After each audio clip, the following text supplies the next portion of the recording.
अस्सलाम वालेकुम। आज मैं हाजिर हूं एक नया टॉपिक लेकर। मैं हूं आपका दोस्त उस्मान। दोस्तों, आज पूरी दुनिया की नजर फिलिस्तीन पे है, इजराइल पे है। तमाम लोगों की नजर यही पर है कि आखिर यहां हो क्या रहा है। और आज इजराइल जिसमें यहूदी बसते हैं वो दुश्मन है मुसलमानों का। और मैं इसी सोच में पड़ गया और यही छोटी सी एक पॉइंट है, जुस्तजू है, जो मुझे मजबूर कर दिया इसके बारे में जानने के लिए। पिछले कुछ दिनों से मैंने बहुत सारी किताबें पढ़ी इजराइल और फलस्तीन के संबंध में और बहुत सारे वीडियोस देखे।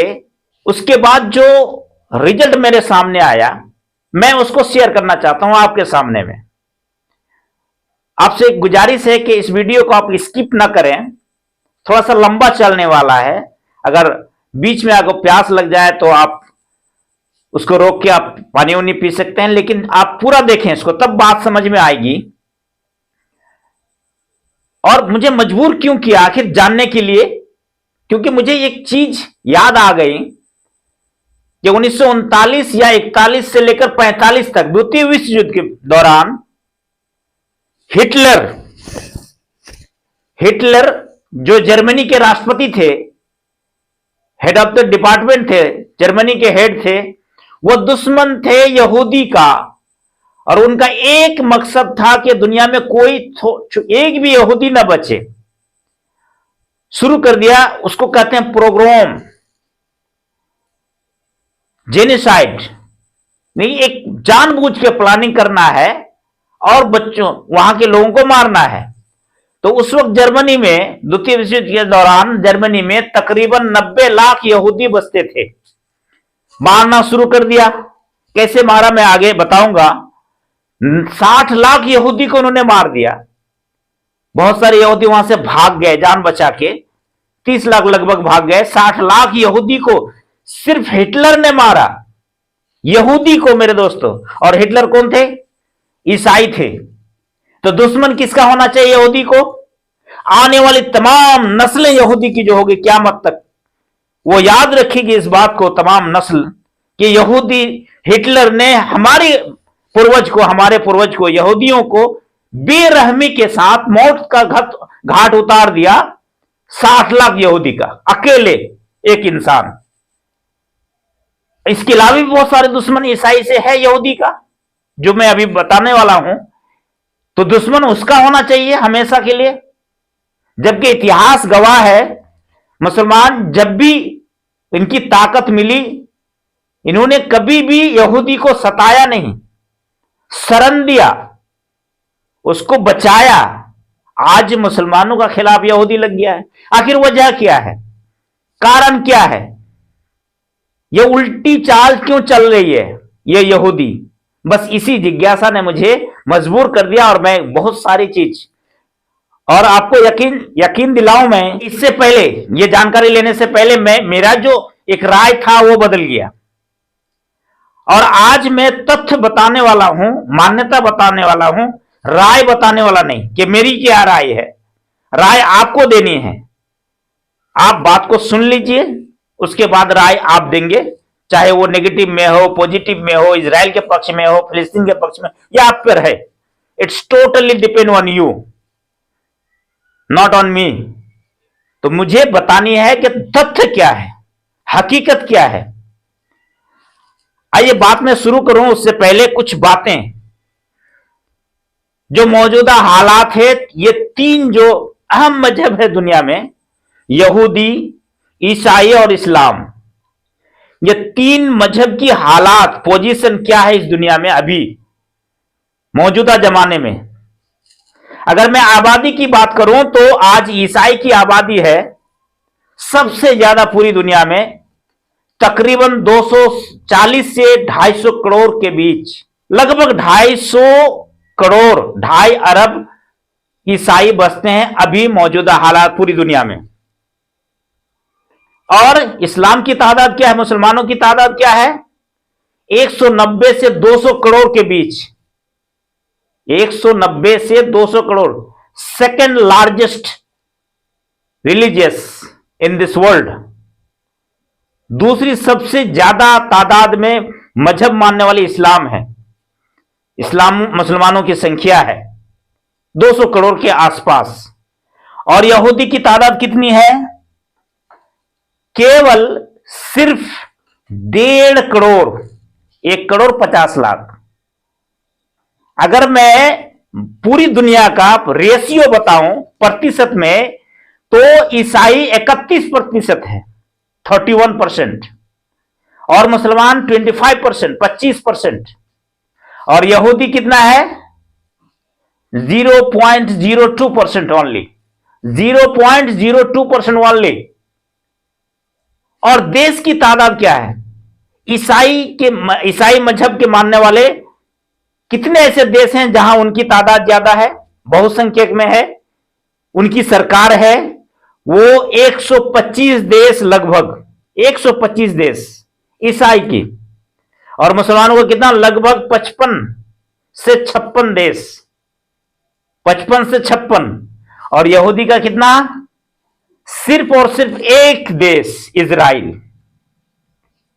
अब सोचिए, ईसाई की ताकत क्या है? 250 करोड़, 31%, 125 देश। मुसलमानों की ताकत कितनी है? 200 करोड़, 56 देश, 25%। और यहूदी 1.5 करोड़, 0.02% और 1 देश। और आज पूरी दुनिया में राज किसका? ताकत किसकी चलती है? बात किसकी सुनी जाती है? मोनोपोली कौन अपनाते हैं? यहूदी। पूरी दुनिया का लिस्ट निकालो, वन ऑफ द बेस्ट या टॉप 10, टॉप 100 का अमीर का लिस्ट निकालो, यहूदी आ जाते हैं। साइंटिस्ट में यहूदी आ जाते हैं। नोबेल प्राइज अब तक जितना दिया गया 20% तो यहूदी है। सोचिए आखिर क्यों ऐसा? इसके पीछे वजह क्या है, कारण क्या है? मैं इन्हीं बातों को लेकर आज आपके सामने रखने वाला हूं। मैं दो तरह की बात मैं रखूंगा।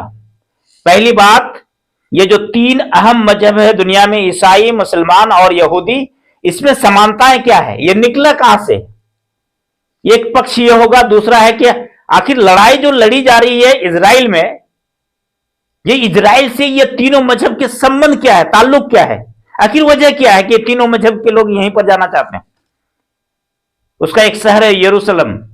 जेरूशलेम के यरूशलेम यो और जो का बहुत इजराइल में आपको मिलेगा। ये 2 अलग अलग पॉइंट है, मैं दोनों को रखना चाहता हूं। सबसे पहले आइए, तीनों मजहब के आपस में ताल्लुकात क्या है और ये तीनों निकला कहां से है। मैं खास करके यहूदी और ईसाई के बारे में रखूंगा, क्योंकि आपको पता है इस्लाम के बारे में, इस्लाम की मान्यता क्या है, इस्लाम कहां से निकला, यह आपको मालूम है। फिर भी बीच बीच में मैं बताता चलूंगा। आइए सबसे पहले यहूदी कहां से निकला, इस पर बात करते हैं। यहूदी हजरत इब्राहिम अलैहिस्सलाम जो 2150 वर्ष ईसवी पूर्व, लगभग 4,500 साल पहले की बात मैं बताता हूं। इब्राहिम अलैहिस्सलाम की दो बीबी, एक बीबी से हाजरा, एक बीबी का नाम था हाजरा, उनका एक बेटा इस्माइल अलैहिस्सलाम, और दूसरी बीबी सारा, उसके एक बेटा याकूब, इसहाक अलैहिस्सलाम। तो इस्माइल जो थे, उनकी बहुत दिन के बाद तकरीबन 2500 वर्ष के बाद इसी इस्माइल के नस्ल से हमारे आखिरी नबी मोहम्मद सल्लल्लाहु अलैहि वसल्लम पैदा हुए, इसके नस्ल से। तो एक साइड यहां रख दीजिए। अब यहूदी और ईसाई की बात करते हैं। दूसरा जो पक्ष है इसहाक, जिसको यहूदी और ईसाई इसको आइजक कहते हैं, इसहाक, आइजक। और इसहाक का बेटा याकूब अलैहिस्सलाम, याकूब अलैहिस्सलाम को यहूदी लोग और ईसाई लोग जेकब कहते हैं, जैकब। और इसका एक और नाम था, वो है इजराइल। बस इसी के नाम से इजराइल पड़ा। उस वक्त शहर नहीं था, उस वक्त कोई बड़ा देश नहीं था, कुछ नहीं था। एक छोटा सा कुंबा का नाम रख दिया इजराइल।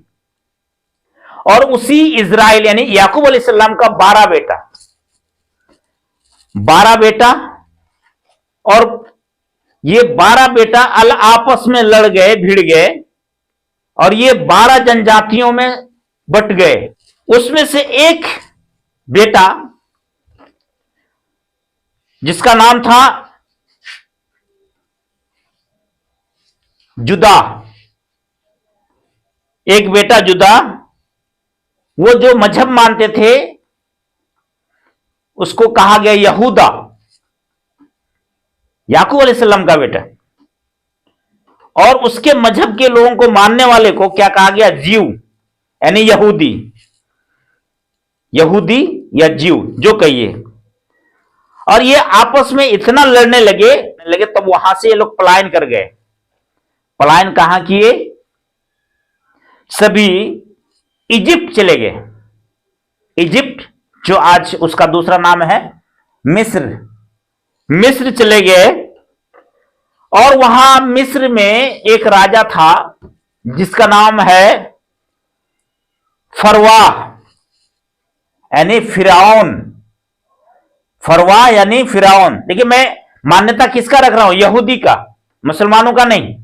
मुसलमानों का इतिहास है कि याकूब अलैहिस्सलाम और उनका 12 बेटा या 10 बेटा जो भी हो, उसमें से यूसुफ अलैहिस्सलाम, फिर ये तो इजिप्ट के राजा ये फरवाह को ये लोग जो भाग के गए थे वहां पर, तो रिफ्यूजी कहने लगे। वहां के लोग इसको रिफ्यूजी कहने लगे। ये जो मजहब मानते थे उनका मजहब अलग, इनका मजहब अलग, तो रिफ्यूजी कहने लगे। इनकी इज्जत नहीं होती थी, लोग इधर उधर की बातें करते थे। फरवाह यानी फिरौन, वो उसको एक अचानक से एक बात याद आई कि ये, अच्छा ये और मैं यहां पर बात बता दूं कि ये जो 12 जनजाति थे, ये जो भाग के वहां गए, इनकी जुबान थी हिब्रू भाषा। आज इजराइल का भी हिब्रू भाषा है। हिब्रू भाषा, इसको हिब्रू कहते थे वहां पर, इजिप्ट में इसको हिब्रू कहते थे। और उसको कहीं से कोई कह दिया या दिमाग में आया कि ये जो हिब्रू के लोग हैं ये तुम्हारी जानी दुश्मन हो जाएंगे, एक दिन तुमको मार डालेंगे, तुमको मार डालेंगे, इसलिए इन हिब्रुओं को हटाओ यहां से। तो फरवाह यानी फिरौन जो है हिब्रू को चुन चुन के वहां से भगाने लगे और कहा कि इनके जितने भी नौजवान है इनको मार डालो। अगर छोटा बच्चा लड़का पैदा होता है तो उसको कत्ल कर दो। ये फरवाह, उनका राजा, इजिप्ट का राजा, ये फैसला सुना दिया और इस पर अमल शुरू हो गया। और उसी में से एक बच्चा पैदा हुआ, इसी हिब्रू में, हिब्रू जनजाति में, जिसका नाम था मूसा, मोजेस। यहूदी की भाषा में अगर मैं कहूं तो मोजेस यानी मूसा अलैहिस्सलाम पैदा हुआ। और देखिए उसकी कहानी जो मुसलमानों की है, उनकी परवरिश कैसे हुई, और यहूदी की, दोनों लगभग बराबर है कि फरवाह के ही घर में हुए। लेकिन यहां यहूदियों का मान्यता है कि वो मूसा अलैहिस्सलाम जो है फरवाह की बेटी उसको उठा के लेके गया और कहने लगे कि देखिए ये नील नदी में जा रहा था इसलिए उसको उठा के लेके आए, ये हिब्रू नहीं है, ये हमारी जानी दुश्मन नहीं हो सकता, इस बहुत ही प्यारा बच्चा है, इसको हम लोग पालते हैं। फरवाह तैयार नहीं थे, फिर भी तैयार हो गए, क्योंकि अल्लाह ताला को तो मकसद यही था। तो ये यहूदी का मान्यता मैं बता रहा हूं। फिर सभी हिब्रू को मार देना है, ये फैसला सुना दिया, मारने भी लगे। लेकिन ये बच्चा उसके घर में, फरवाह के घर में, ये बच्चे की परवरिश होने लगी, बड़ा होने लगा। और एक दिन ऐसा हुआ, मूसा अलैहिस्सलाम जब बड़े हो गए तब ये इसको तमाम बातें समझ में आ गई कि ये जो फरवाह है, ये जो फिरौन है, ये बदमाश है, ये हमारी कौम को बर्बाद कर देगा। लोगों को चुपके से दावत देने लगे। और वहां फरवाह जो थे, फिरौन जो थे, ये हिब्रू को यानी यहूदियों को गुलाम बनाए हुए थे। और उसको देखरेख के लिए जिस आदमी को रखा था उसका नाम था, बहुत सारे लोग थे, उनमें से उनका नाम रखा था स्लेव मास्टर। तो एक दिन जो स्लेव मास्टर था यहूदियों को बुरी तरह से मार रहे थे। मैं बार बार कह रहा हूं कि यहूदी की मान्यता मैं आपके पास रख रहा हूं। मुसलमानों का इससे कहानी तो है लेकिन यह अलग है। तो इसलिए यहूदी की जो कहानी है वो मैं रख रहा हूं कि ये स्लेव मास्टर जो है यहूदियों को बहुत सता रहे थे, बहुत बर्बरता के साथ, क्रूरता के साथ दुर्व्यवहार कर रहे थे। तो मूसा को बुरा लगा, ये क्या किया, वो स्लेव मास्टर को उस जान से मार डाला। अब मूसा को समझ में आ गई कि मुझे अब तो मैं मार दिया हूं, मुझे तो छोड़ेगा नहीं, इसलिए वहां से वो भाग गए। यहूदी का कहना है कि मूसा वहां से भाग गए। भागते भागते ये कहां चले गए, जो आज मदीना जो है, सऊदी अरब के मदीना है, उसी के आसपास एक एरिया है, वहां पर भाग जा गए। और वहां पर क्या हुआ, मूसा पर इल्हाम हुआ। यहूदी का कहना है कि यहां से जब भाग के आ रहे थे, आवाज आई, उनके पीछे जो है एक झाड़ी में आग लग गई, और उस आग के पीछे से आवाज आई कि ऐ मूसा किधर जा रहे हो, भाग के कहां जा रहे हो, तुम भाग नहीं सकते हो, तुम्हारी ये जिम्मेदारी है कि तुम वापस फिर उसी फरवा के पास जाओ, इजिप्ट जाओ, और तुम्हारे आदमी जो वहां फंसे हुए हैं उसको उठा के लेके आओ। ये आकाशवाणी की आवाज वहां तक, उसके कान तक पहुंची। आखिर मूसा कहा कि मूसा की आवाज जो है वो तोतला था, आवाज अच्छी नहीं थी, इसलिए वो अपने भाई को कहा कि मेरा एक भाई है एरोन, मैं उसको साथ लेके जाऊंगा। ये यहूदी की बात है कि एरोन तब ऊपर। अच्छा, एक चीज मैं बता दूं कि ये यहूदी अल्लाह को क्या बोलते हैं, अल्लाह को तीनों जो मजहब है, तीनों में मान्यता क्या है, समानताएं क्या है कि तीनों मजहब एक अल्लाह को मानते हैं। तीनों मजहब के लोग ये मूर्ति पूजा नहीं करते हैं। अलबत्ता ये ईसाई जो है, ईसा अलैहिस्सलाम की जो फोटो हैं वो रखते हैं, लेकिन मूर्ति पूजा नहीं करते। और कैथोलिक रखते हैं, सभी लोग नहीं रखते हैं। तो तीनों मूर्ति पूजा नहीं करते हैं, तीनों का अल्लाह एक है। उसके बाद तीनों जो है कोई मूर्ति पूजा का घोर विरोधी है। ये मान्यता है, ये समानताएं हैं तीनों में। तो उसमें से मूसा अलैहिस्सलाम जो है वापस चले गए, कहां, इजिप्ट के राजा फरवा के पास जाके कहने लगे, ए फरवा, मैं एक आपके लिए मैसेज लेकर आया, हमारे लोगों को लौटा दीजिए, आप इस पर जुल्म मत कीजिए, यह हम अल्लाह की तरफ से आए हैं। हाँ, तो यहां पर अल्लाह, मुसलमान अल्लाह कह रहा है, ऊपर जो गॉड, और ईसाई लोग उसी को गॉड कहते हैं, और यहूदी जो है यहूबे कहते हैं। गॉड अल्लाह यानी यहूबे, ताकि यहूबे के मैसेज में लेके आया हूं यहां पर, इस लौटा दीजिए। तो फरवा जो है तैयार नहीं हुए, उल्टे मूसा पर दबाव डालने लगे। तब अल्लाह ने, यहूबे ने उस पर 10 बीमारियां मुसल्लत कर दी। हैजा हो गया और बहुत तरह की बीमारियां हो गई। लास्ट में परेशान हो गए। फरवा बादशाह को समझ में आ गई कि ये कहीं ना कहीं हमारा दुश्मन है, तो उसको मारने का प्लान बना लिया कि इसको छोड़ना नहीं है। फिर मूसा जो है, यहूदी के अनुसार मूसा जो है अपने अनुयायी को लेकर, अपने लोगों को लेकर निकल पड़े, वहां से भाग गए। सामने पड़ रहा था नील नदी जो सामने आ गई, बड़ी सी नदी थी। अब इसको पार कैसे करेंगे, तो मूसा को मुआवजा मिला था, मिरेकल। तो उसमें से उसके पास एक लट्ठी थी, लट्ठी को नदी में मारा, ऊपर से आवाज आई कि ऐ मूसा मारो, मार दिया। उसके बाद यह दरिया जो है 2 पार्ट में बट गया, बीच में से रास्ता निकल गया, और वहां से वह आसानी से पार कर गए। पार करके फिर ये लोग कहां पहुंच गए, फिर मदीना के आसपास यहां पर पहुंच गए, तमाम लोगों को लेके रहे यहां पर।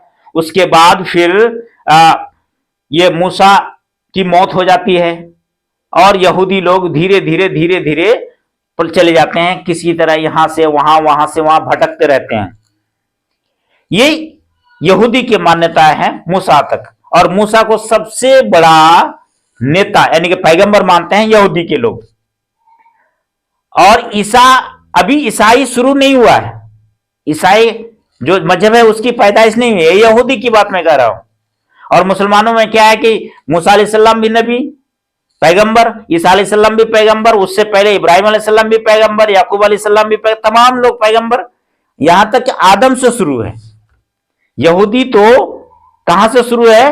इब्राहिम अलैहिस्सलाम के जमाने से शुरू है, और ईसाई ईसा अलैहिस्सलाम के जमाने से। सिनाई या होरेब, सिनाई या होरेब एक जगह का नाम है, मक्का के पास है, अब नाम तो बदल गया। उस समय सिनाई या होरेब था, वहां अपने लोगों को लेकर पहुंचे, और वहां जो यहवे की तरफ से 10 मैसेज मूसा को मिला, 10 मैसेज मूसा को मिला। वो 10 मैसेज क्या है मैं आपके पास रखना चाहता हूं कि और कहा ये मैसेज ही नहीं मिला, बल्कि कहा कि इसको तख्ती में लिख लो और जाके एक अच्छी तरह से हिफाजत से इसको रखना। 10 मैसेज, वो 10 मैसेज मैं आपके बीच रखना चाहता हूं, आप इसको गौर से सुने। 10 मैसेज मूसा को क्या मिला था? पहला मैसेज था दूसरा यहवे को नहीं मानना, यानी अल्लाह जो कह रहा है मूसा को, है मूसा दूसरे अल्लाह को मत मानना, यहवे को मत मानना। यहवे मतलब अल्लाह, यहूदी यहवे कहते हैं, मुसलमान अल्लाह कहते हैं, ईसाई गॉड कहते हैं, हिंदू उसको ईश्वर जो भी कहते हैं। तो दूसरा यहवे को नहीं मानना। दूसरा मैसेज क्या था? इमेज नहीं बनाना, यहवे का इमेज नहीं बनाना, यानी फोटोग्राफ्स नहीं होना चाहिए, मूर्ति नहीं होना चाहिए, कोई इमेज नहीं होना चाहिए, कोई छवि नहीं होना चाहिए, यानी मूर्ति पूजा के घोर विरोधी ये यहूदी और मुसलमान भी और ईसाई भी। और कहा कि यहवे का नाम लालच के लिए मत लेना, यह तीसरा पॉइंट था कि यहवे का नाम लालच के लिए मत लेना। चौथा था कि संडे के दिन विशेष प्रार्थना करना, पूजा करना, इबादत करना संडे के दिन। उसके बाद पांचवा पॉइंट है माता पिता यानी पेरेंट्स का खिदमत करना, सेवा करना। छठा था किसी की हत्या मत करना। यहूदी आज जो हत्या कर रहे हैं, उनका जो मूसा, उनका जो पैगंबर है मूसा, उसको जो छठा पॉइंट आया था वो यही था कि किसी का हत्या मत करना। वो अपने बातों से तो मुकर गया है। उसके बाद सातवां था कि व्यभिचार, गलत काम मत करना, कभी भी मत करना। आठवां था चोरी मत करना। नौवां था पड़ोसी के हक, पड़ोसी की जमीन, पड़ोसी के खिलाफ गवाह मत देना, पड़ोसी के खिलाफ गवाह मत देना। और दसवां पॉइंट था कि पड़ोसी की संपत्ति, यहां तक कि उसकी बीवी, इस पर गलत नजर से मत देखना, उसकी संपत्ति पर लालच मत करना। ये 10 पॉइंट मूसा को मिला। और मूसा उसके बाद जो है अपने लोगों को बताया और कहा कि ये 10 पॉइंट को अच्छी तरह से लिख के कहीं हिफाजत से रखना, यह आदेश मिला। और साथ साथ मूसा की जब मौत आई थी, मौत आने वाली थी, उस समय मूसा अपने कौम को बुला के कह रहा है, यहूदियों को बुला के कह रहा है कि मोसेस, जिसको यहूदी कहते हैं मोसेस कह रहा है अपने तमाम अनुयायी को कि ऐ मेरे अनुयायी मानने वाले, मुझे ईश्वर ने, मुझे यहवे ने प्रॉमिस किया है कि तुमको प्रॉमिस लैंड देंगे। प्रॉमिस लैंड याद रखिए दोस्तों, ये लड़ाई इजराइल तक सीमित नहीं होने वाली है, ये लड़ाई इजराइल तक सीमित नहीं होने वाली है यहूदियों की। ये प्रॉमिस लैंड की बात कर रहा है। प्रॉमिस लैंड कौन है? इजराइल है, फिलिस्तीन है, इजिप्ट है यानी मिस्र है, जॉर्डन है, और सीरिया और लेबनान के कुछ पार्ट्स, ये प्रॉमिस लैंड है। इनका कहना है कि यहूदियों का कहना है कि हमारे जो पैगंबर थे मूसा, उसको यहवे ने यानी अल्लाह ने प्रॉमिस किया है कि मैं तुमको ये लैंड दूंगा, तुम्हारे अनुयायी को, मानने वाले को।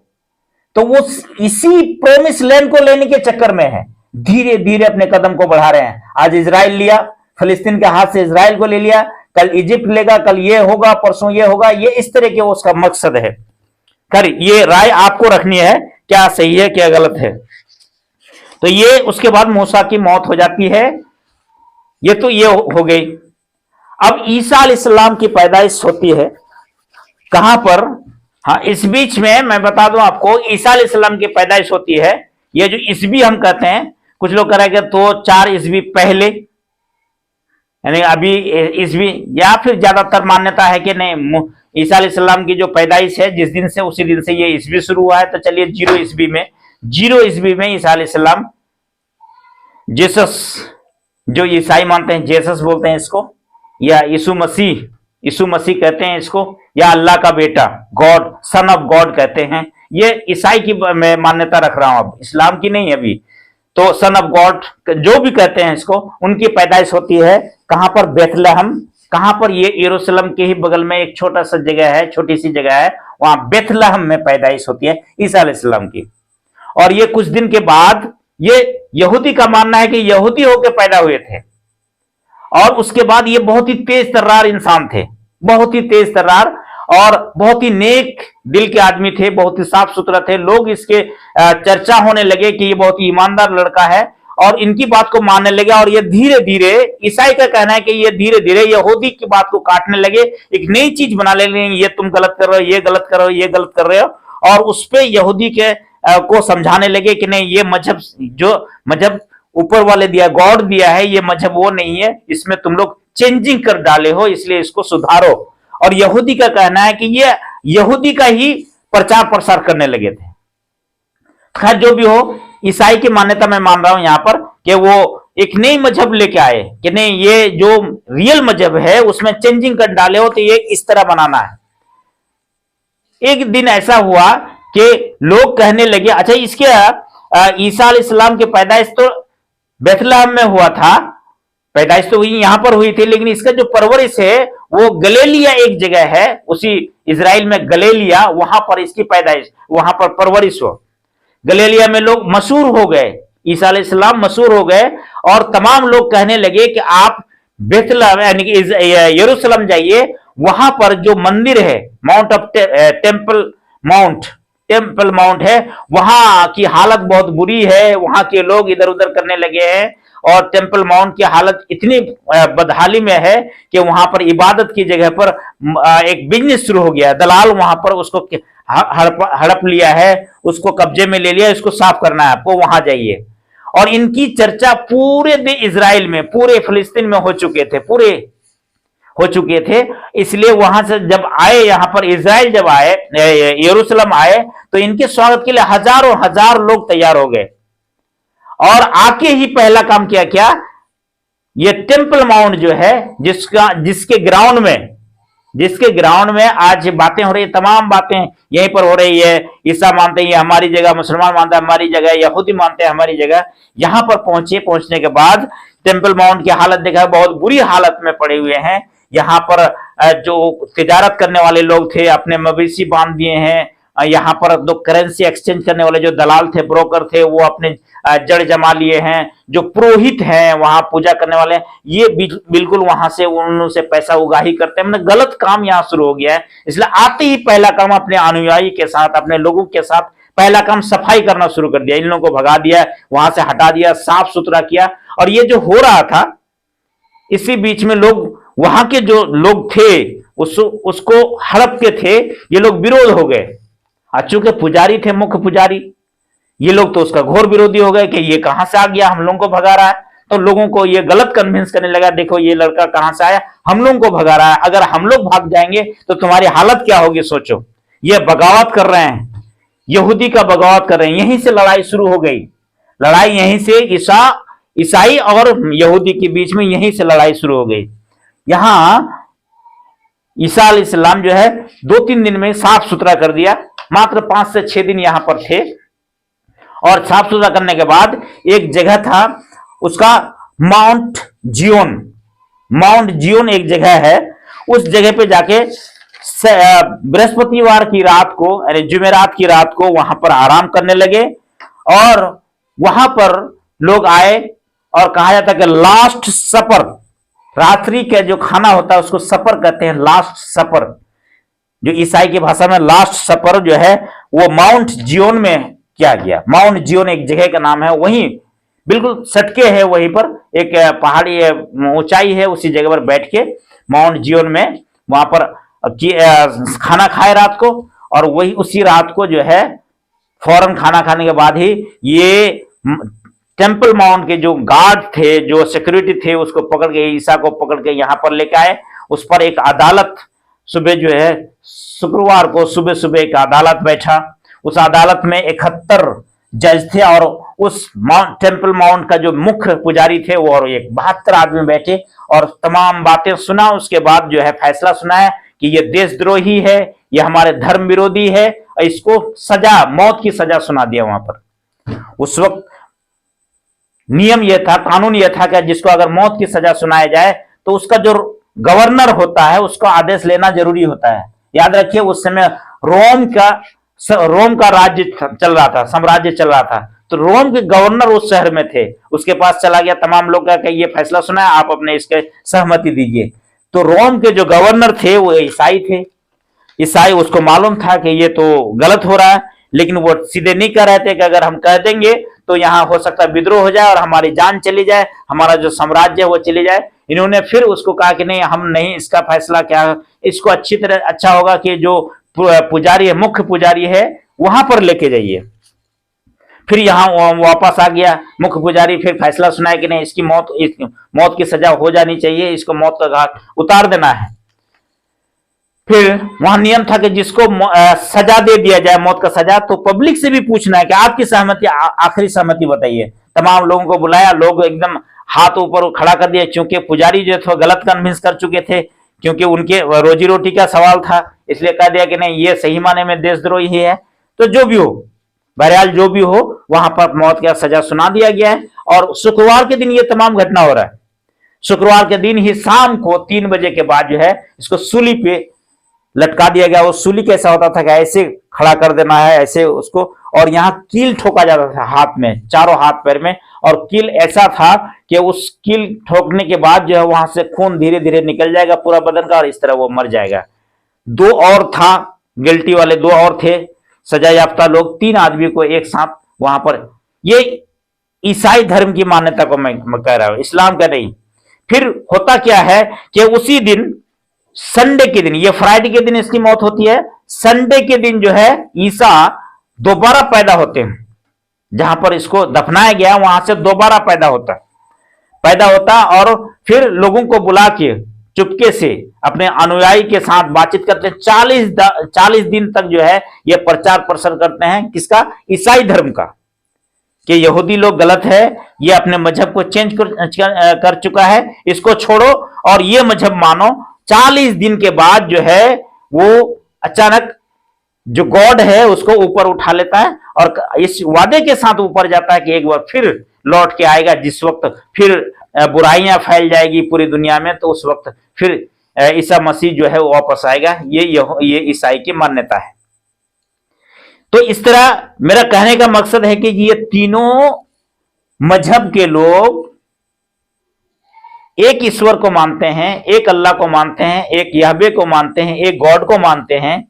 तीनों मूर्ति की पूजा के घोर विरोधी हैं और तीनों इब्राहिम अलैहिस्सलाम को मानते हैं। फर्क इतना है, इब्राहिम अलैहिस्सलाम को तीनों मजहब के लोग मानते हैं और यहूदी के लोग कहते हैं कि आखिरी उनके नबी कौन है? मूसा अलैहिस्सलाम। और ईसाई के लोग क्या कहते हैं? आखिरी मजहब को, आखिरी पैगंबर कौन है? ईसा अलैहिस्सलाम। लेकिन मुसलमानों का मान्यता क्या है कि ये ईसा, इब्राहिम अलैहिस्सलाम भी नबी पैगंबर थे, उसके बाद ईसा अलैहिस्सलाम भी, मूसा अलैहिस्सलाम, उसके बाद हमारे आखिरी नबी मोहम्मद सल्लल्लाहु अलैहि वसल्लम थे। तो ये इस तरह की बात हो गई। आइए हम बात करते हैं अब इजराइल के बारे में कि इजराइल जगह कहां है, इस देश के बारे में। यरूशलेम जो आज पूरी दुनिया में केंद्र बिंदु बन गया है लड़ाई का, तमाम लोगों की नजर इसी शहर पर है, उस पर हम बात करते हैं कि आखिर है क्या। इजराइल, जिसको आज हम एक देश मानते हैं, इजराइल यहूदी का देश, ये भूमध्य सागर से मिला हुआ है, कि बगल में है। इसके एक किनारे पर लाल सागर है और ये इसका पड़ोसी देश क्या है? इजिप्ट भी है, यानी मिस्र भी है, जॉर्डन भी है, सीरिया है, लेबनान है। और इजराइल का मुख्य भाषा क्या है? हिब्रू। हिब्रू एक भाषा है, इजराइल का राष्ट्रीय भाषा है।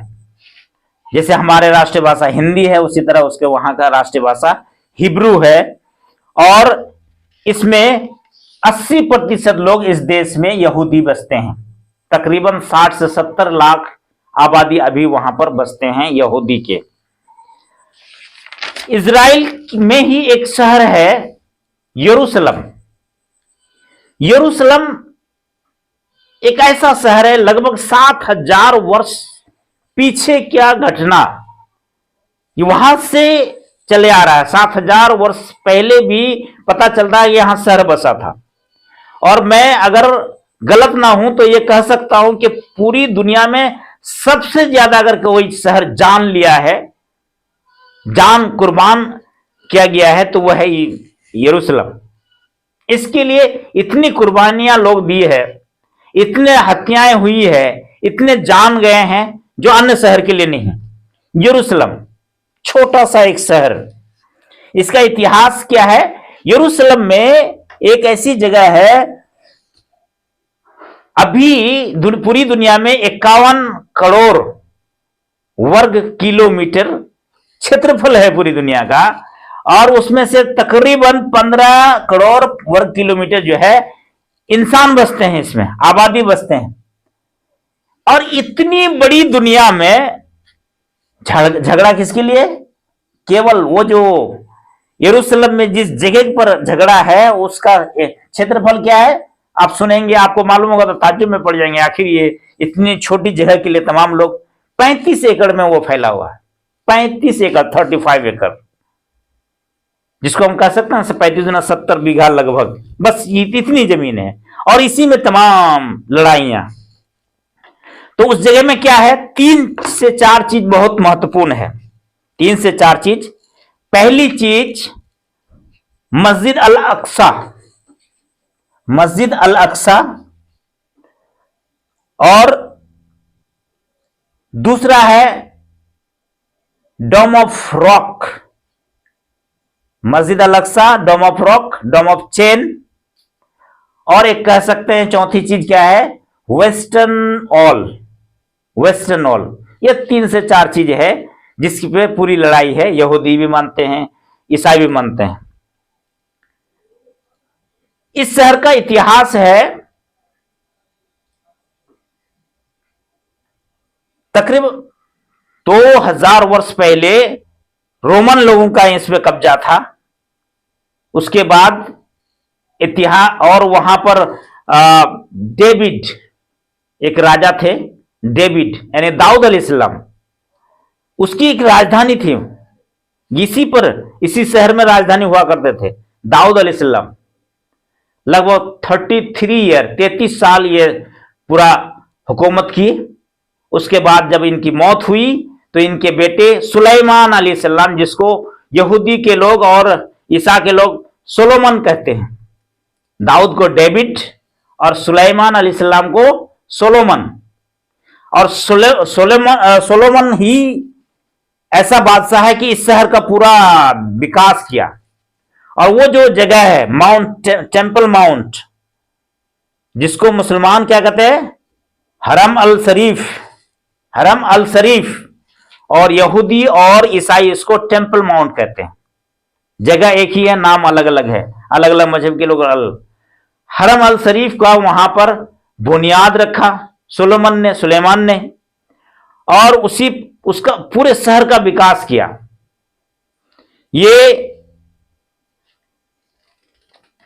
मस्जिद अल अक्सा किसने बनाया, कौन बनाया, इस पर जो है बहुत बातें होती है। कुछ लोग कहते हैं आदम अलैहिस्सलाम, नूह अलैहिस्सलाम, याकूब अलैहिस्सलाम, इब्राहिम अलैहिस्सलाम, इस्माइल, कुछ भी कहते हैं। लेकिन जो भी हो, ये बहुत पुराना शहर है। अल अक्सा मस्जिद पुरानी मस्जिद है।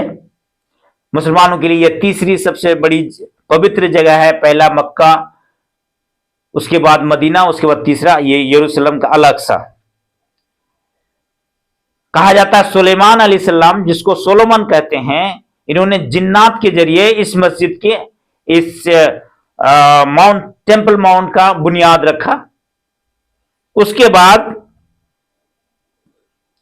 मुसलमानों का इससे क्या ताल्लुक है मैं रखना चाहता हूं। पहले मुसलमानों का, उसके बाद यहूदी का, उसके बाद ईसाई का, इस जगह से क्या ताल्लुक है। पहला, नबी मोहम्मद सल्लल्लाहु अलैहि वसल्लम जब मेराज गए थे तो मक्का से अल अक्सा मस्जिद पहुंचे, वहां पर नमाज पढ़े, तमाम नबियों के साथ नमाज पढ़ी और वहां से फिर मेराज के लिए निकले। तो जिस बुराक जो घोड़ा था उस पे जब चढ़े, पैर रखे, तो वो डोम ऑफ रॉक में, उस जगह का अल अक्सा मस्जिद में नमाज पढ़े, बगल में वेस्टर्न वॉल जो है वहां पर घोड़ा को बांध दिए, घोड़ा को रखे, उसको डोम ऑफ रॉक में जो पत्थर है उसी पत्थर पे पैर रखे, घोड़ा को रखे, वहां से घोड़े पे चढ़ के आगे निकले, फिर वहां से वापस आए। तो ये मुसलमानों का पहला, ये सबसे बड़ी यादगार चीज है इसमें जुड़ी हुई है। दूसरी क्या चीज है कि जब किबला रुख जो करते हैं, हम नमाज पढ़ते हैं तो किबला रुख करते हैं, हमारे जो दिशा है वो किस तरफ होंगे, वो अभी है काबा की तरफ। उससे पहले काबा से पहले मस्जिद अल अक्सा की तरफ। तो इसलिए मुसलमानों के बहुत ही गहरी ताल्लुकात है, गहरा संबंध है इसके साथ। रोम के बादशाह इसको कब्जा कर लिए और उन रोम के जो बादशाह थे जब कब्जा किए, यहूदी कुछ वहां पर बसा करते थे। टेम्पल माउंट में, मैं बता दूं, टेम्पल माउंट का जो बुनियाद रखा गया, इन लोगों का, यहूदी का मान्यता है कि सोलोमन ने जो टेम्पल माउंट बनाया, पहला माउंट गिरा दिया, दूसरा माउंट जब बनाया गया, उसी माउंट के पास, वहीं पर वो जो मूसा को 10 पॉइंट पे यहवे की तरफ से मैसेज आया था, वो 10 को तख्ता पे लिख के उसी जगह पर रखा गया। लेकिन रोम बादशाह आके उसको बिल्कुल मिटा दिया, उस टेम्पल माउंट को गिरा दिया। सिर्फ एक दीवार बचा है जिसको वेस्टर्न वॉल कहते हैं। आज यहूदी वहां जाते हैं और अपने इबादत करके फिर लौट जाते हैं। अब देखे होंगे वीडियोस में, हम आपको उस पर बात करेंगे अभी। तो केवल वो बचा हुआ, बाकी सब गिरा दिया। वहां मुसलमानों का कब्जा कब आया? 638 ईस्वी में, जब मोहम्मद सल्लल्लाहु अलैहि वसल्लम का 632 के आसपास मौत हो जाती है, वफात पा जाते हैं, तो फिर बादशाह खलीफा कौन बनते हैं? हजरत अबू बकर रजी अल्लाह अन्हु। उसके बाद उनकी भी 2 साल के अंदर हो जाती है। उसके बाद खलीफा बनते हैं उमर रजी अल्लाह अन्हु। उमर के बारे में तो जानते ही हैं। तो ये एक निकलते हैं मस्जिद अल अक्सा की तरफ कि वहां फतह करना है। यहां जब पहुंचते हैं तो वहां के बादशाह, रोम के जो बादशाह थे, वो बिल्कुल इसका स्वागत करते हैं और अपने हथियार डाल देते हैं। लड़ाई करने की जरूरत नहीं पड़ती और उसको कब्जा कर लेते हैं। और एक बात ख्याल रखने की बात है ये बहुत, कि उमर रजी अल्लाह अन्हु जब वहां पहुंचते हैं, उसको फतह कर लेते हैं, वहां के गवर्नर बना के वहां से जब लौटते हैं तो ये फैसला सुनाते हैं कि यहूदी जो इधर उधर भटके हैं, रोम के लोग जो है इसको बिल्कुल भगा देते हैं, इसको रखते नहीं है। इनको भी अगर कोई आना चाहे, इबादत करना चाहे अपने मजहब के हिसाब से, तो उसको बाइज्जत लेके आना, उसको यहां पर रखना। उमर रजी अल्लाह अन्हु इसको बिल्कुल खास करके हिदायत देके आते हैं। देखिए, इसी पॉइंट को मैं उजागर करना चाहता हूं कि मुसलमान यहूदी के साथ कभी भी बेरहमी नहीं किया है, जुल्म नहीं किया है। आज जो कर रहे हैं ना, ये कभी नहीं किया गया है। तो इसमें खास हिदायत देके आते हैं। और तब से लेकर 638 ईस्वी से लेकर 1917 तक मुसलमानों का कब्जा रहता है इसमें। सिर्फ 100 साल बीच में 1099 से लेकर 1187 की, 100 साल से 2-4 साल कम है, ये फिर रोम के बादशाह फिर जो है इसमें आ जाते हैं। और फिर आके जितने भी यहूदी इस बीच में बसते हैं ना, 638 से लेकर 1098 तक यहूदी अगर बस गए तो चाहते, तो ये 100 साल के बीच में फिर यहूदी को भगा देते हैं यहां से। मुसलमान वहां का बसाया, मुसलमानों रखा बेइज्जत, उसको इबादत के लिए इजाजत दी, तमाम काम किए, और फिर रोम के बादशाह 100 साल के बीच में इसको फिर एक भी यहूदी वहां नहीं रखते हैं, भगा देते हैं। यहूदी हमेशा भागते आए हैं, इधर से उधर, उधर से इधर। ये बहुत ज्यादा, इस पर जो जितना जुल्म हुआ दूसरे कौम पर नहीं हुआ है। जो भी हो, तो ये फिर मुसलमानों का कब्जा आ जाता है। सल्तनत उस्मानिया, गाजी उस्मान है, हाँ, सलाहुद्दीन अय्यूबी है, बहुत सारे बादशाह हैं इस बीच में। आते हैं और इन अपने हुकूमत करते हैं। और सलाहुद्दीन अय्यूबी के जमाने में बताया है कि बहुत ज्यादा विकास किया गया। उस सल्तनत उस्मानिया में भी बहुत विकास हुआ इस शहर का अलग। उसके बाद धीरे धीरे सल्तनत उस्मानिया जो है कमजोर पड़ता गया। और ब्रिटेन, एक चीज मैं बता दूं यहां पर, तमाम खेल जो है ना ये खेला जाता है ब्रिटेन की तरफ से, अंग्रेज की तरफ से। हिंदुस्तान को भी बांट दिया और फिलिस्तीन को भी बांट दिया। वो कैसे मैं बताने वाला हूं, आप इसको गौर से सुनेंगे। पहला विश्व युद्ध के दौरान धीरे धीरे यहूदी, ये अंग्रेज जो है उस देश को अपने कब्जा में ले लेता है। किसको? फिलिस्तीन को अपने कब्जा में ले लेता है। कब? 1917 ईस्वी में 1917 को अपने कब्जा में लेता है। और लेने के बाद फौरन अनाउंस करते हैं कि जितनी भी यहूदी हैं देश दुनिया में, तमाम के तमाम आ जाओ। और यहूदी आने लगते हैं। आलिया कहते हैं उसको, AAALIA, आलिया, जिसको जैसे मक्का से मदीना मुसलमान गए हिजरत किए, उसी हिजरत का नाम यहूदी में क्या है? आलिया। पहला आलिया खेप, दूसरा खेप, तीसरा खेप, इस तरह आते गए। 1917 से लेकर 1930 तक बहुत सारे लाखों के तादाद में यहूदी आके इजराइल में बस गए।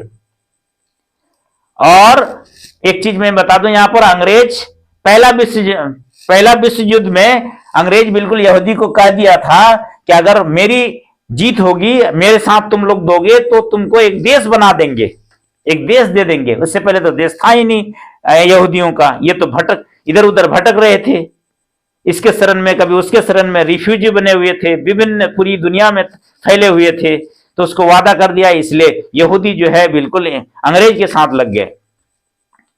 लेकिन जब विश्व युद्ध खत्म हुआ, लेकिन वो जो वादा किए थे अंग्रेज तो हमेशा वादा खिलाफी करने में आगे रहता है। इसको राज करना है, डिवाइड एंड रोल, फूट डालो और राज करो।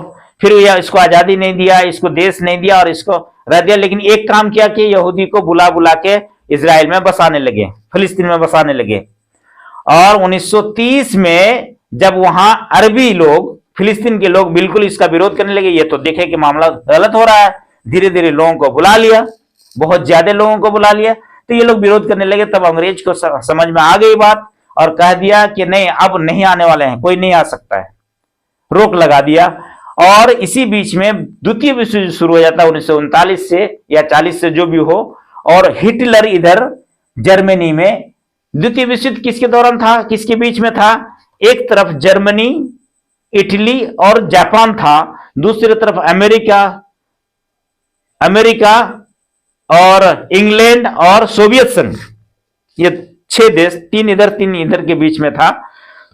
जर्मनी जो है, हिटलर थे वहां पर, वो काफी सख्त दुश्मन थे यहूदियों का। इनका मकसद था कि इसको मार देना है।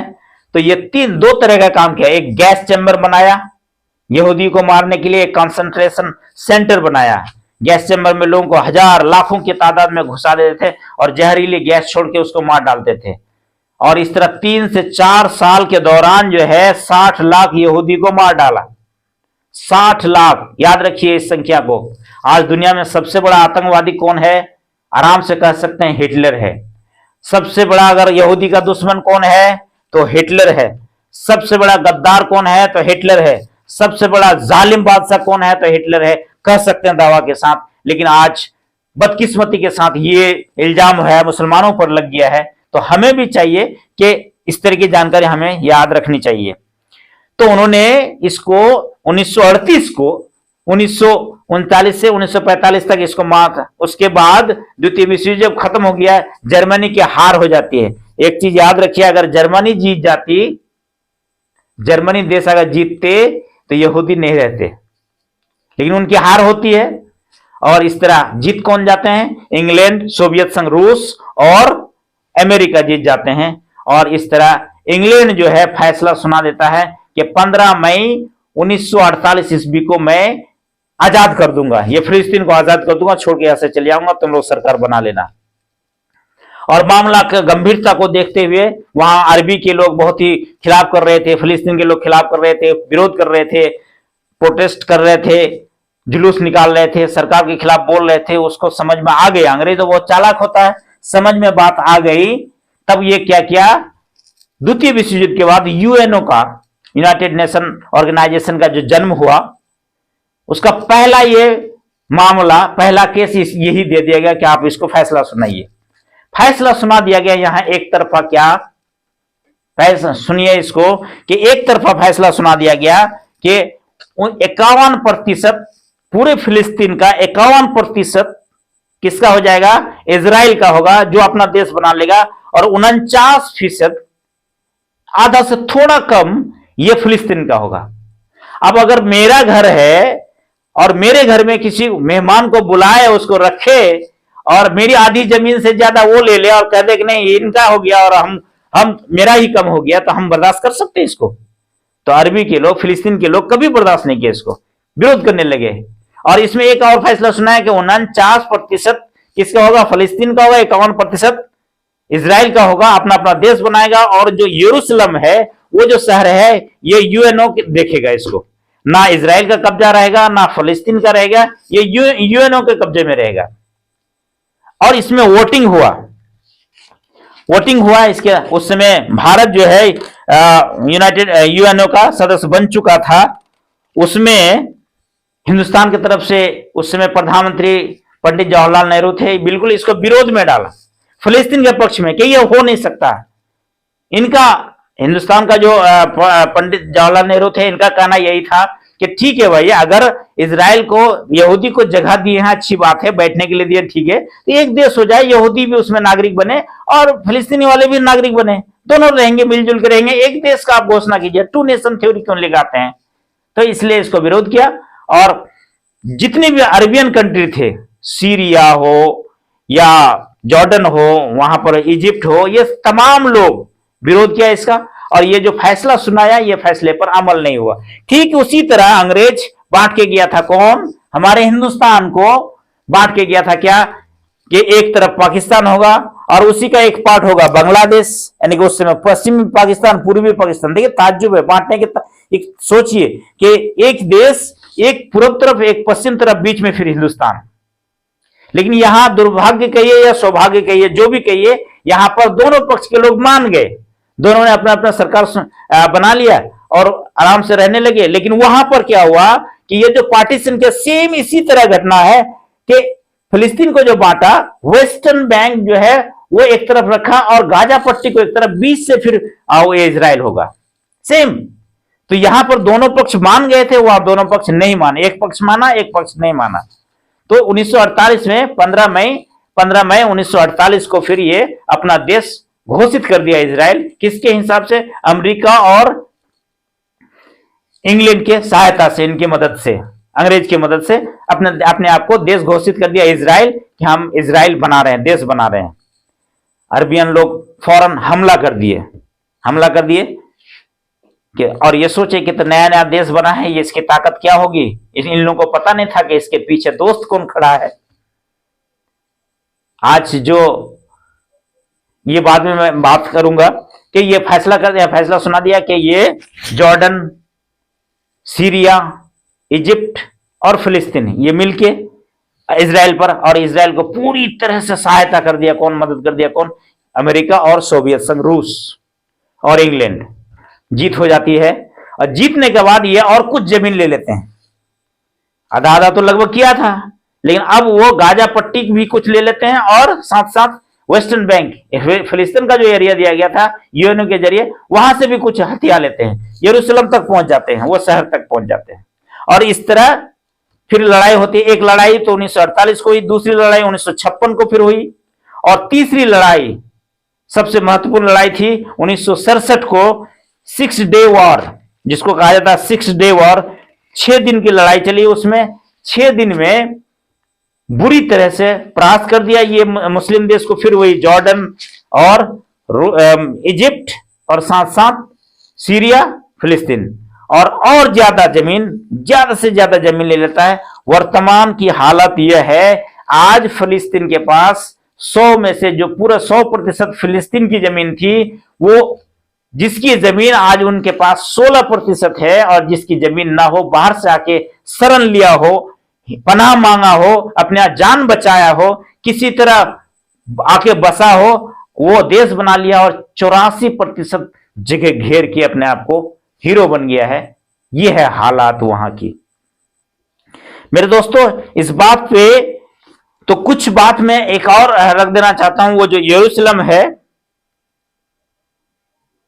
उसके बारे में, कि यरूशलेम में मुसलमानों का तो मान्यता है, आपने सुना और आप जानते भी हैं, और यहूदी का भी मान्यता यह है, वेस्टर्न वर्ल्ड में भी मान्यता है, वहां जाते हैं और पूजा पाठ करते हैं। और साथ ही साथ वो जो दीवार है, आप जब फोटो में देखेंगे, ये छोटा छोटा छिद्र है, उसमें जितनी भी कागज के टुकड़े हैं वहां घुसा दिया जाता है।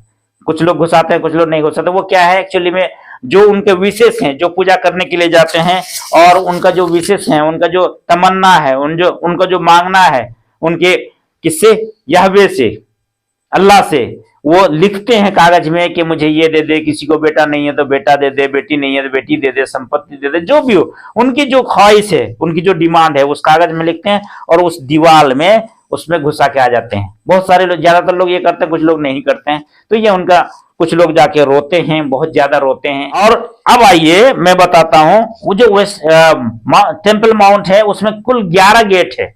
11 गेट है, जिसमें से 10 गेट मुसलमानों के कैप्चर में है आज भी।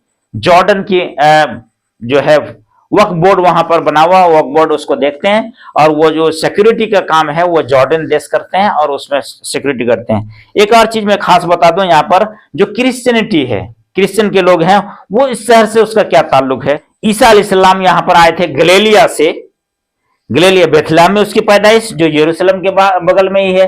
तो एक तो उससे गहरा आस्था यह है कि ईसा अलैहिस्सलाम उसका मुख्य क्या है, पैगंबर है, तो उसकी पैदाइश बेथलेहम में, ये खास चीज उससे जुड़े हुए है। दूसरा है कि जब ईसा अलैहिस्सलाम गलीलिया में परवरिश हुई, वहां से जब वापस आए तो वहां पर ये यहां पर कदम रखे, तो दूसरा ये उसका है कि टेम्पल माउंट में उसका कदम पड़ा।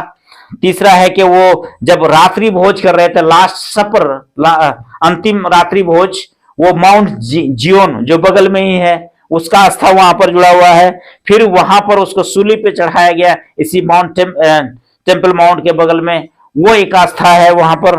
फिर उसके जो पुनर्जन्म होता है उसी जगह से होता है, फिर वहां से वो आसमान की ओर, जन्नत के, हेवन के ओर चले जाते हैं, ये कुछ मान्यता है। और साथ ही साथ नहीं, इब्राहिम अलैहिस्सलाम, इसहाक अलैहिस्सलाम और याकूब अलैहिस्सलाम, तीन और तीनों की बीवी, यहाँ पर एक जगह पर, एक ही जगह मकबरा है, उस जगह पर केव ऑफ पेट्रियट हिब्रोन एक जगह है, घर है गोल सा, वहां पर जाके वो तीनों मजहब के लिए वो बहुत ही महत्वपूर्ण जगह है। ये बिल्कुल वैसी यरूशलेम शहर में है, बगल में है। वहां ईसाई का एक चर्च भी है, चर्च ऑफ नेटिविटी मुख्य चर्च है, पूरी दुनिया में सबसे मुख्य चर्च वहीं पर है।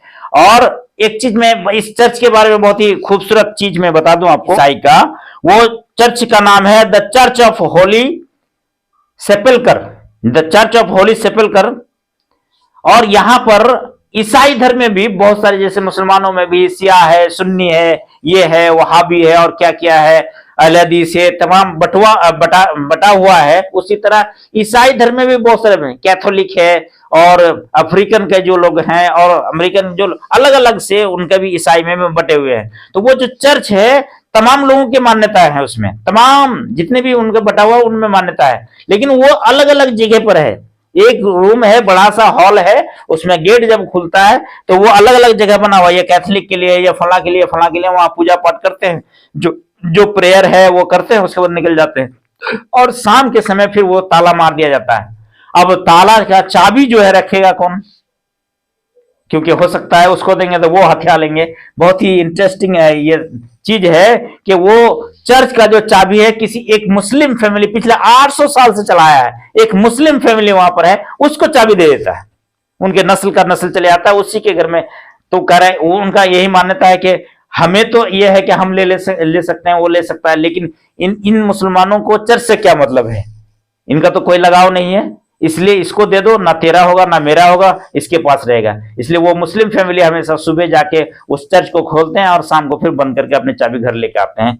ये क्रिश्चियनिटी में वहां पर लगाव है। अब एक चीज जो आखिर में बताना चाहता हूं, जो फिलिस्तीन बचा हुआ है, जितने भी हैं, जो भी 16% है, इसमें आप नाम सुने PLO, पैलेस्टाइन फिलिस्तीन लिबरेशन ऑर्गेनाइजेशन, PLO। ये एक पार्टी है, संगठन है, जो भी कहिए। ये इसका जो मुख्य हुआ करते थे वो यासिर अराफात, नाम सुने होंगे, यासिर अराफात जो मर चुके हैं। अब उन्हीं की पार्टी, एक पार्टी का नाम है फतह पार्टी, उन्हीं की पार्टी सरकार बनी हुई है उस फिलिस्तीन में, बचे हुए फिलिस्तीन में। और बता दूं, इसमें यहां जो सरकार बनी हुई है, यह सरकार आजाद नहीं है। ये इजराइल लोग इसको आदेश दिया है, चूंकि वो जो लड़ाई हुई थी 1973 में जाके, 1967 के बाद 73 में ये जो 3-4 लड़ाई हुई, और इसका पहले राजधानी, इजराइल का राजधानी, पहले देखिए पॉलिसी देखिए यहूदी का, पहले राजधानी हुआ करता था कहां? तेल अवीव में। तेल अवीव में राजधानी हुआ करता था, वहां से शिफ्ट कर दिया 1980 में, कहां पर? यहां इजराइल में, यरूशलेम में राजधानी कर दिया, और तमाम को लगभग हथिया लिया। उस गाजा पट्टी भी ले लिया, मिस्र का कुछ एरिया ले लिया, जॉर्डन का कुछ एरिया ले लिया, कुछ सीरिया का ले लिया। लास्ट में जॉर्डन, मिस्र, सीरिया ये अपने अपने एरिया जो है वापस कर लिया। और उसके बाद सरकार जो है, इजराइल जो है फिलिस्तीन वाले को कहा कि तुम भी एक सरकार बनाओ, कंडीशन होगा सेना तुम्हारा नहीं होगा, पुलिस तुम्हारी होगी, तुम सरकार चलाओ, वहां पर जैसे भी चलाना चाहते हो तो चलाओ, लेकिन सेना नहीं होगा तुम्हारा, सेना हमारा ही होगा। इसलिए आज फिलिस्तीन के पास कोई सेना नहीं है, सेना है तो इजराइल के पास है। तो PLO वहां की पार्टी है, मुख्य पार्टी है। अब एक पार्टी और नई बन गई है, एक संगठन और नया हो गया है, जिसको हम लोग कहते हैं कि हमास वहां बहुत ही उभरता हुआ पार्टी है अभी।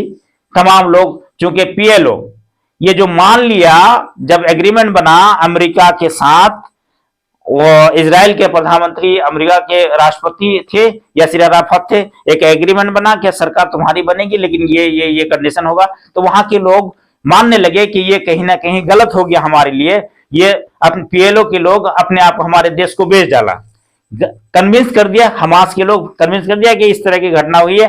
तो हमास पार्टी जो है बिल्कुल लोकप्रिय हो गया अभी फिल्म। लेकिन फिर आपस में वो लोग आपस में लड़ बैठे। फिर अभी जो वेस्टर्न बैंक है, जो फिलिस्तीन का वेस्टर्न बैंक एरिया है, उसमें PLO का ये है कब्जा है, और जो गाजा पट्टी है उसमें हमास का कब्जा है। ये हालात है। अब इजराइल में जो यहूदी बसते हैं, ये भी 2-3 तरह का यहूदी है। थोड़ा सा मैं बता दूं, इजराइल में जो यहूदी बसते हैं उसको एक गुट है जिसका नाम है, जैसे यहां शिया, सुन्नी और या और क्या क्या जैसे मुसलमानों में होता है, उसी तरह जो इजराइल यहूदी में है, मिजराखी यहूदी एक है, गुट है, एक कौम है उनके लिए। उसके बाद है सेफर्डिक यहूदी, मिजराखी यहूदी, सेफर्डिक यहूदी, अस्कनाजी यहूदी। ये 2-3 तरह के हैं। इजराइल के करेंसी क्या है? वहां शकेल है।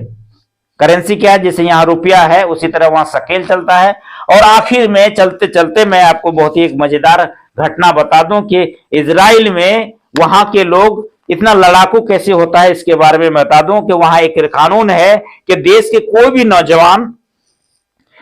कोई भी नौजवान जब उनकी उम्र 18 साल हो जाए, चाहे लड़का हो या लड़की, 18 से लेकर 26 साल, 18, 19, 20 और 6 उधर, ये 6-9 साल के दौरान उसको कम से कम 2 साल का फौज का ट्रेनिंग लेना है।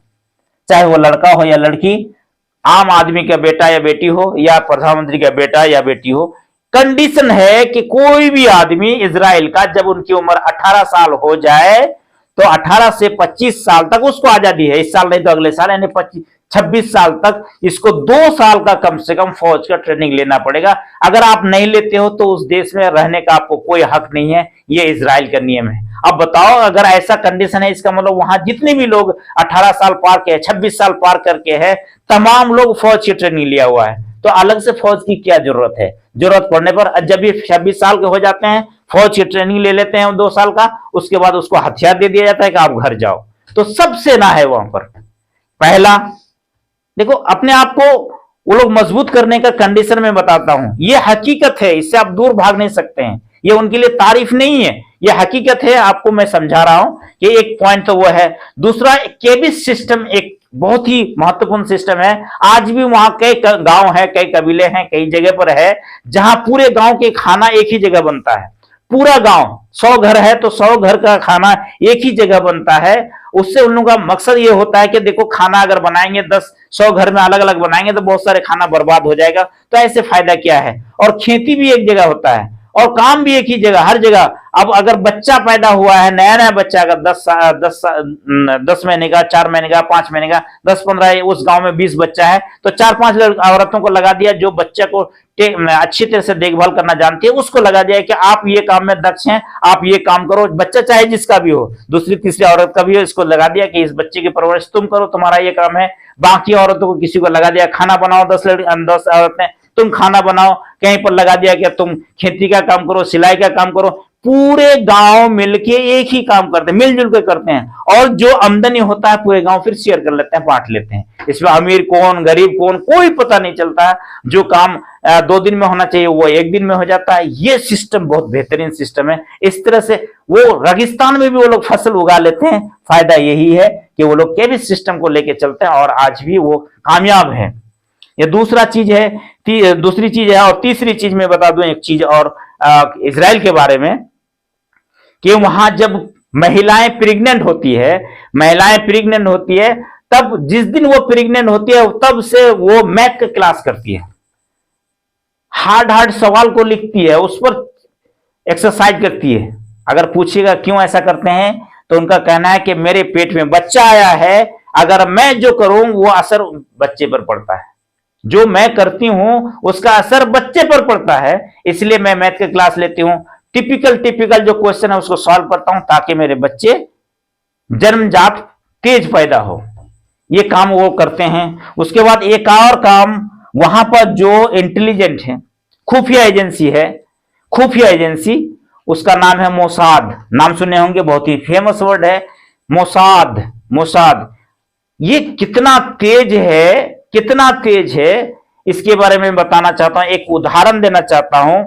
उदाहरण क्या है कि 27 जून 1976 ईस्वी को, याद रखिए डेट, 27 जून 1976 ईस्वी को पीएलओ ने, पीएलओ मतलब फिलिस्तीन लिबरेशन ऑर्गेनाइजेशन ने एक इजरायली विमान को हाईजैक कर लिया। वो पहले लेके गए एथेंस, फिर लेके गए लीबिया, वहां से लेके गए जहां युगांडा एक देश है। उस वक्त वहां के राष्ट्रपति कौन थे?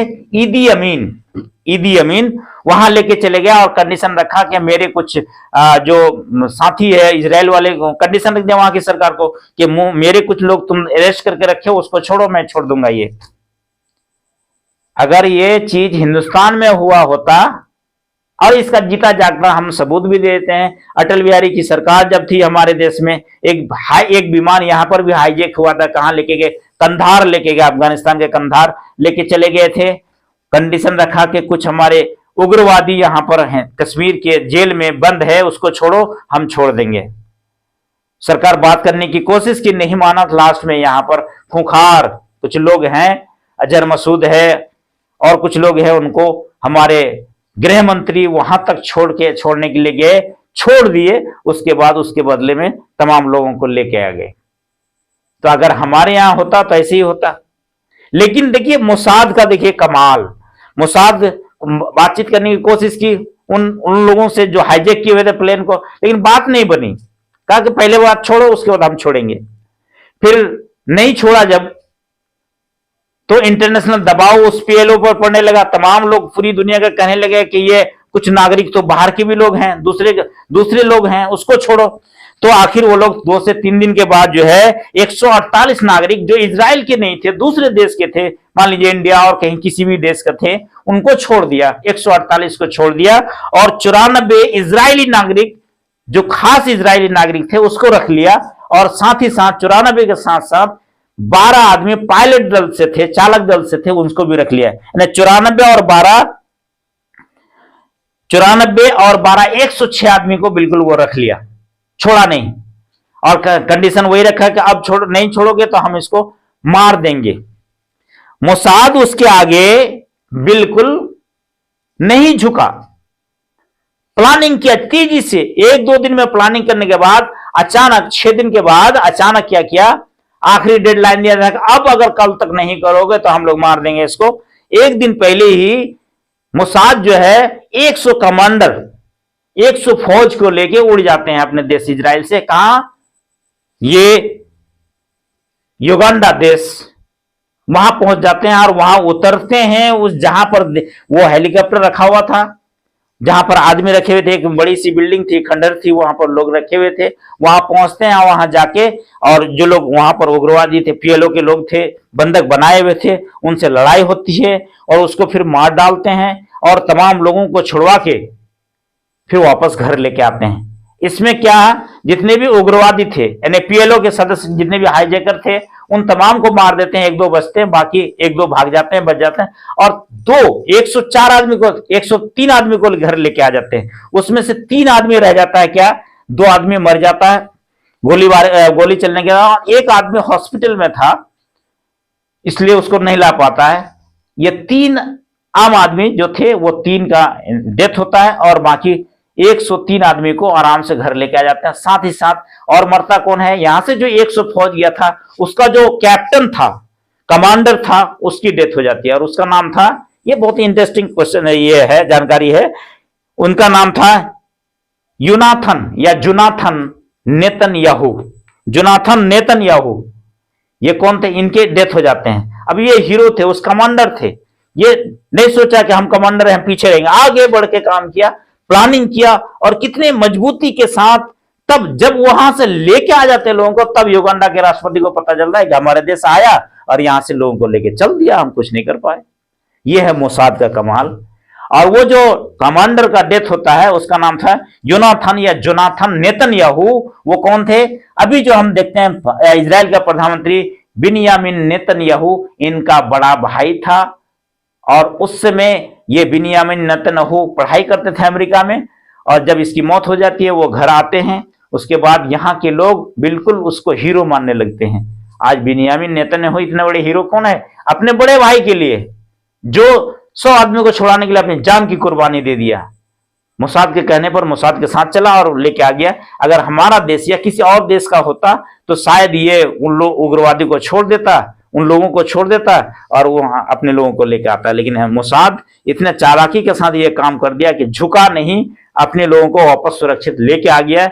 और बिन्यामिन नेतन्याहू तब से हीरो बन गया। फिर ये फौज में भी शामिल हुए, कमांडर भी बने, फौज में भी रहे और अमेरिका के सबसे बड़े इंस्टीट्यूट में पढ़ाई भी किया। ये है छोटी सी मोसाद के बारे में। इसलिए मेरे दोस्तों, अगर आपको यहां पर मेरा कहने का मतलब, इतनी लंबी वीडियो, इतनी लंबी बात जो आपको मैं करने जा रहा हूं, क्या इसका मेरा मकसद यही है कि हम लोग जाने इजराइल के बारे में, फलस्तीन के बारे में क्या है मामला, उसके बाद अपनी राय दे। कभी ऐसी बिन देखे अगर राय दे देंगे फलस्तीन अच्छा है, इजराइल अच्छा है, ये गलत है। हमको जानकारी रखनी पड़ेगी, पूरी जानकारी, पूरी इतिहास को जाने, खंगोले। आज तो मोबाइल हाथ में आ गया आपका, सर्च करें, यूट्यूब में सर्च करें। और अगर उसके बारे में पढ़ना चाहते हैं तो मैं आपको कुछ मशवरा देना चाहता हूं कि कुछ जो है किताबें हैं, उस किताब को पढ़िए, पूरी जानकारी आपको मिलेगी। कुछ वीडियोज है, कुछ सीरियल है, कुछ सिनेमा, कुछ फिल्म है, उसको आप पढ़ें तो आपको जानकारी मिलेगी। वो यरूशलेम या जेरूशलेम, वो जेरूशलेम, इस किताब को आप पढ़िए। मिलना थोड़ा मुश्किल है लेकिन सर्च कीजिए, उस किताब को पढ़िए। और एक है सिक्स्थ डे, और ये एक किताब है, इसको आप पढ़ सकते हैं, पूरी जानकारी ले सकते हैं। साथ ही साथ बहुत सारे, एक फिल्म बना था म्यूनिक, इस फिल्म को आप देखिए और इसके बारे में जानकारी ले सकते हैं। और आखिर में मैं चाहता हूं, हमारे देश का विदेश नीति क्या है, इस पर मैं बात करना चाहता हूं कि हमारा देश जो हिंदुस्तान है, भारत है, इसका विदेश नीति क्या है। देखिए, जो ये विदेश नीति थोड़ा सा बदलता गया है। एक मैं अभी बताया था कि ये क्या वक्त था जब कांग्रेस की सरकार हुआ करती थी, तो ये बिल्कुल फलस्तीन के साथ खड़ा होता था, हमारी सरकार खड़ी होती थी, बिल्कुल खिलाफ में वोट दे के आते थे फलस्तीन के लिए। लेकिन जो जब जब कांग्रेस की सरकार बनी तो फलस्तीन की तरफ से इसकी झुकाव ज्यादा है, और जब जब बीजेपी की सरकार बनी तब इजराइल की तरफ से इसका झुकाव ज्यादा है। लेकिन मेरा मकसद यह है, मेरा कहना यह है कि फलस्तीन हो या इजराइल हो, कोई हमारा अपना नहीं, कोई हमारा पराया नहीं। हमको बीच का रास्ता इख्तियार करना चाहिए और देखना चाहिए कि हम किस तरह काम करते हैं। ऐसा ऐसा मामला हो कि आज सच्चाई यह है कि आज ये इजराइल जो है एक देश बन चुका है। इसको अगर हम कहेंगे नहीं इजराइल देश बनना नहीं चाहिए, तो ये शायद के नामुमकिन है, एक देश बन चुका है।